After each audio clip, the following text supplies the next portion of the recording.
Hello everyone and welcome to my channel. This is a new channel. This is my first video. It's going to be a little bit short. It's just basically to introduce myself. Living here in the northeast of Europe, in the Baltic states, I just want to share with you the difficulties and the solutions I found to some of the problems in growing plants up here in the northeast. I'm originally from Australia, so it's very different growing conditions to what I used to have in Australia, where most of the plants that I used to grow outside in this part of the world are indoor plants, or plants that you have to bring indoors in mid to late autumn so that they don't freeze. First of all, I've always had a love of plants, whether it would be outdoor gardening or indoor plants. Always had lots of indoor plants. And after moving to the apartment that I'm in, started to have problems with plants. There were only sort of like one or two species of plants that would grow well here in this apartment. But most other plants, I would buy beautiful, healthy plants in spring. And by the time autumn comes, they're getting crispy, dying off, and eventually they're gone into the compost heap. Some of the specifics. I have very high ceilings. This is an apartment that's, well, perhaps you could describe it as an attic apartment because it's under the roof on the top floor. I have small windows, which are usually referred to as dormer windows, which jut out from the roof. They're small. I have two windows facing south, one facing north, and two windows facing east. So I should have no problems with light, because I also have 3 skylights, quite large skylights up above, and when the sun is shining, the rooms are full of light. And there is one of the problems, when the sun is shining. For the last 4 months, we have had nothing but grey skies. It's still the middle of winter. I think we've had a total of 3 days where the sun was out for a couple of hours. And just the other day, the sun stuck its little face out from behind the clouds for 15 minutes. So the plants that I have on my windowsill facing south, or not far from the south window, they get light, but it's not bright, indirect light.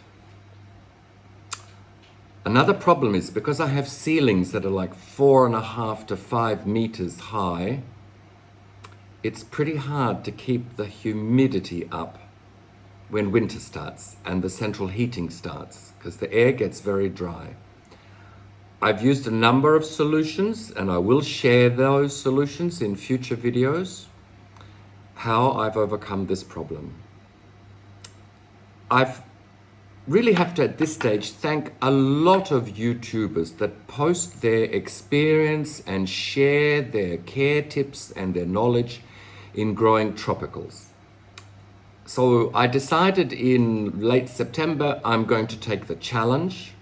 I want to personally thank at least 3 YouTubers: Jan at the Sydney Plant Guy, Claire at the Jungle Haven, and Emma at Good Growing.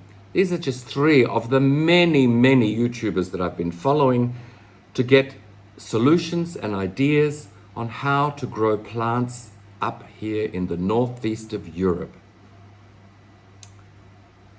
Another problem? Fresh air. I can't really open up the windows when it's minus 20 degrees outside, because the temperature inside the apartment will drop 10 to 15 degrees in 10-15 minutes, and the plants will be in shock if they survive such an instant drop in temperature. But slowly but surely, I am seeing results of the plants that I've bought, and I will share this in future videos. One of the most important lessons I learned, and I never knew this, was that if you have a water softener connected in your building, you better stop watering the plants with tap water. This I didn't know. And I now realize that that's probably why most of my indoor plants would last about 6 months and then crisp up and die because of the sodium buildup in the soil. Because water softeners use salt to soften the water. And our house, the apartment building, is connected to a water softener.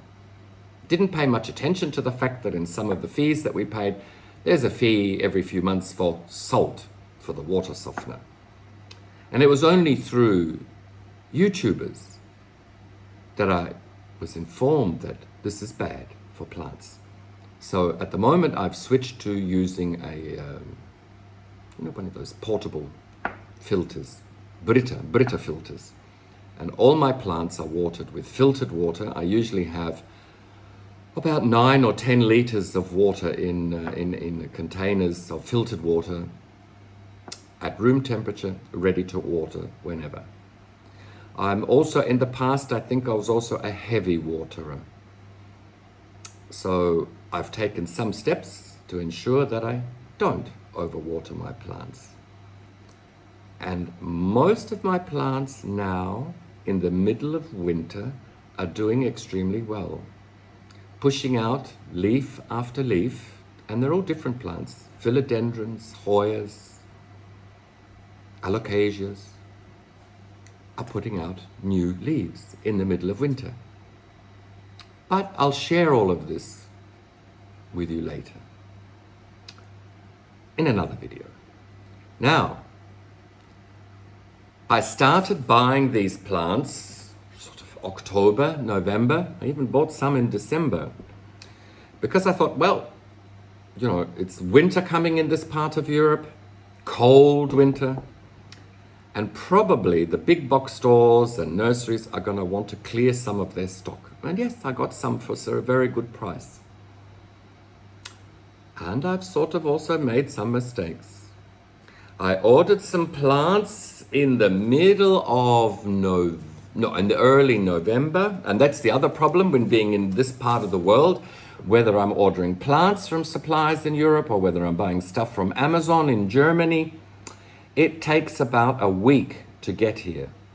So if I'm ordering plants and the weather's getting very cold, heat packs aren't going to really help me because most heat packs last for between 48 and 72 hours, so any plants I get that are dispatched from somewhere in Europe on a Monday will more than likely reach me late afternoon on a Friday.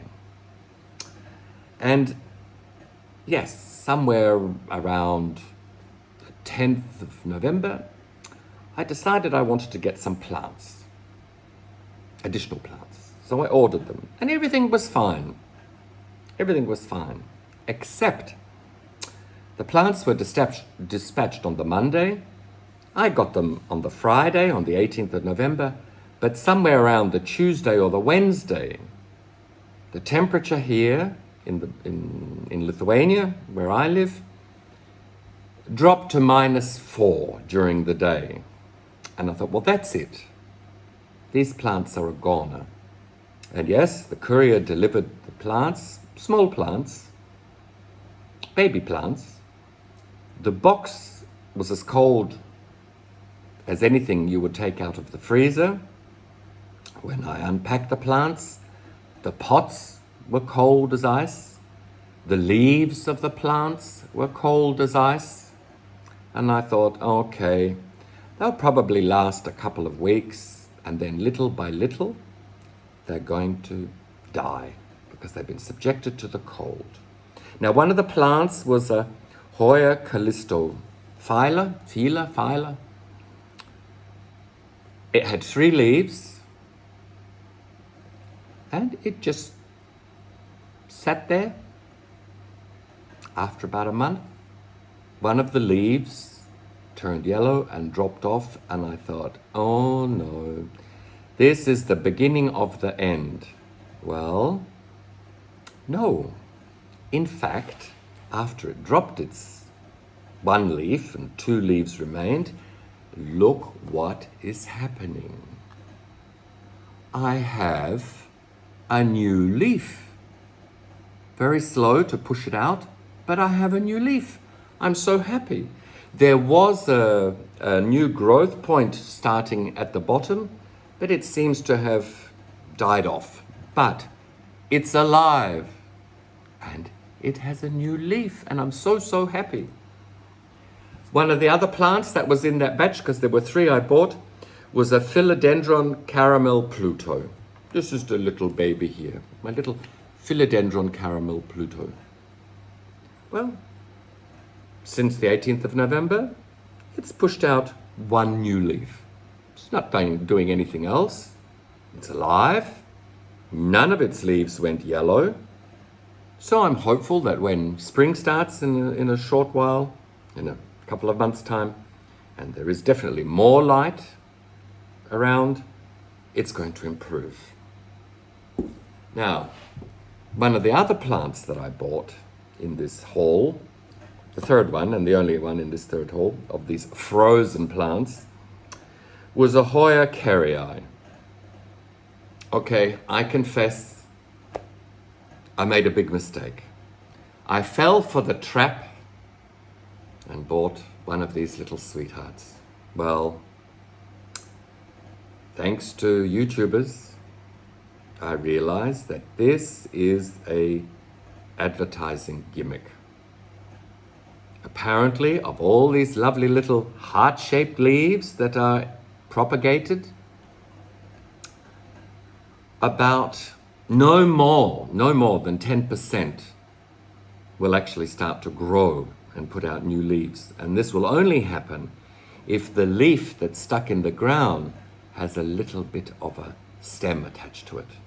A little, somewhere where a growth point can activate. If it's just a bare leaf that's stuck in the ground, it might last you 6 months. It might last you a year or 2. And then, do I really want a plant that just looks like that for 2 years? Maybe for Valentine's Day, it'd be nice sitting on the table. But after that, don't know. But there's nothing happening. It has got roots. It is nice and green, but bad luck. It's a nice decoration. I should have bought an established plant with a couple leaves and some stems. And that's for the future. This is my lesson. So, guys, that's it for today. Let me know if you liked this and you're interested to share with me how I managed to grow aeroids and tropicals in the northeast of Europe, where sometimes in the morning when I get up, it's minus 14, but the feels like temperature is minus 20, minus 25. So you know the rule. Thumbs up, subscribe, and I'll keep you informed next time. Ciao for now. Oh, and my update video next time will be on my alocasias, because they are doing really well. Okay, bye for now.